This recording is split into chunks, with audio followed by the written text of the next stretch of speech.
Next up, UFC 259. We actually have a stacked card, okay? I am ecstatic. For everyone listening, I am going to tell you why I am so excited. The main event for the light heavyweight title of the world. Jan Blachowicz defending his light heavyweight title against the current middleweight champion, Israel Adesanya. Okay, so potentially Izzy could walk away with 2 titles after this fight, and he would become only the 5th person in UFC history to do it.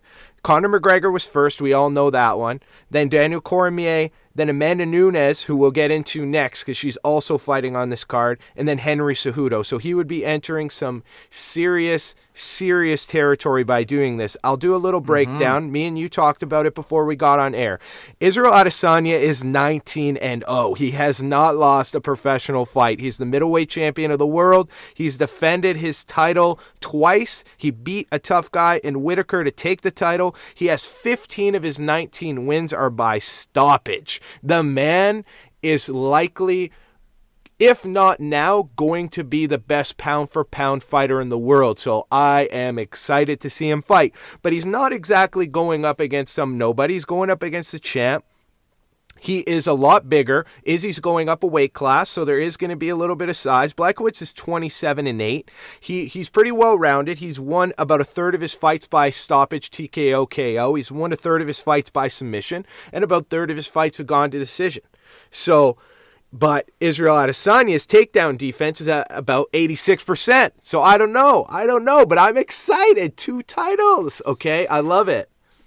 It's looking like this is Adesanya's coming out party, perhaps, because you can't really argue with the numbers. And, I have limited experience and limited exposure to the young man, but from the preparation I did for today, it sounds like he's on like a superstar trajectory. Yeah, he's already on the rise. He's already a bona fide star. He is super charismatic. He was top recognizable name. You think it's going to get to that point? Eh? I think that if right now he's probably already one of the biggest draws in the UFC. I think after he ultimately, and you heard it here first, wins this light heavyweight title, he's going to be a 2-time champion. He's going to be 20-0, and I think that he basically is going to be the UFC's replacement for Conor McGregor. Wow, yeah, that's what I was kind of trying to prod you towards. So yeah. The new face then. So for casuals and diehards alike. Yeah, he's charismatic. He's well-spoken. He's hosted, he's done some like color commentary already for the UFC and different kind of boxing events. He knows the game, and he likely is one of the best fighters on the planet right now. He actually kind of reminds me of a younger and smaller version of John Jones. Okay. Yeah. Well, so the thing I'm going to say to that is, lasagna. Oh my God. Okay, so you heard it here first, that shitty meme. You heard it here first. You're gonna see it, all you people listening, you're gonna see that on your meme page on your Instagram, and you're gonna say, I heard that before.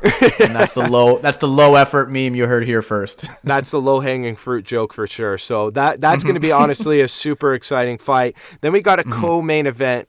Amanda Nunes, like I said, she's already a 2-time champion. She's a champion in the featherweight and in the bantamweight.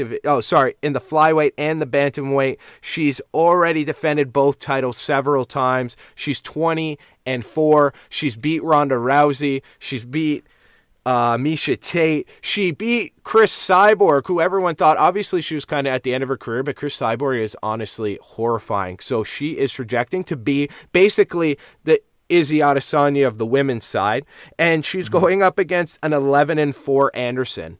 So I think that she is the top of her class. I think they're running out of decent fighters to put her up against, and now they have her going up against a woman who I think her only advantage is that she's 6 feet tall.